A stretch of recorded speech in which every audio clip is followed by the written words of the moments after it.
2020 সালের 25 September Sylhet MC কলেজের ছাত্রাবাসে স্বামীকে আটকে রেখে এক তরুণীকে সংঘবদ্ধ ধর্ষণ করা হয়। ওই নারীর স্বামীর করা মামলায় ছাত্রলীগের রাজনীতির সঙ্গে জড়িত 8 আসামিকে অভিযুক্ত করে 2020 সালের 3 ডিসেম্বর মামলার অভিযুক্তপত্র আদালতে জমা দেয় পুলিশ। অভিযুক্তরা সিলেট কেন্দ্রীয় কারাগারে রয়েছে। 6 জনের সঙ্গে ডিএনএ টেস্টও মিল পাওয়া গেছে। তবে তদন্তকালীন ক্ষমতাসীন আওয়ামী লীগের ভাতৃপ্রতিম সংগঠন ছাত্রলীগের নেতা হওয়ায় এতদিনেও শুরু হয়নি মামলার কার্যক্রম। ওই পরিচয়ের কারণে সম্ভবত ওনারা রাষ্ট্রপক্ষ হয়েও আবার অ্যাপিলেট ডিভিশনে ওই আদেশটাকে চ্যালেঞ্জ করে বসলেন যে ওই যে দ্রুত বিচারে যাওয়ার যাতে না হয় এবং এটা আটকে থাকে।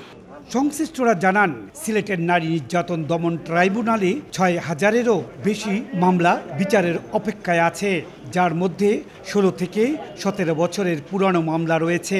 মামলার দীর্ঘসূত্রিতায় মামলার আগ্রহ হারিয়ে ফেলেন বাদী। মামলার দ্রুত নিষ্পত্তিতে আদালত বাড়ানোর দাবি আইনজীবীদের। নারী ও শিশু নির্যাতন দমন ট্রাইব্যুনালে একটা মাত্র ট্রাইব্যুনাল অবস্থানটা বিভাগীয় শহর।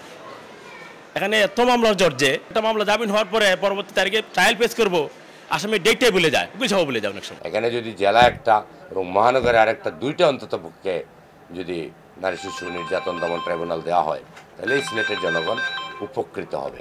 আইনজীবীরা বলছেন, নারী নির্যাতনের বড় ধরনের সাজার নজির পাওয়া যাচ্ছে না, তাই অপরাধও কমছে না। আমাদের সামনে এরকম উদাহরণ নাই যে এরকম রেপ করলে সে তার ফাঁসি কার্যকর হয়েছে। আইন প্রয়োগের ক্ষেত্রে আমরা ঘাটতি দেখছি।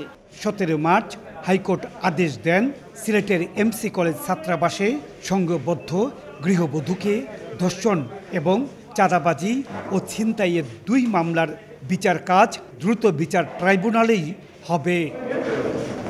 নারী নির্যাতন মামলাগুলো দ্রুত নিষ্পত্তি করে আসামিদের দৃষ্টান্তমূলক শাস্তির আওতায় আনা গেলে নারী নির্যাতন অনেকটাই কমবে বলে মনে করছেন আইনজীবীরা।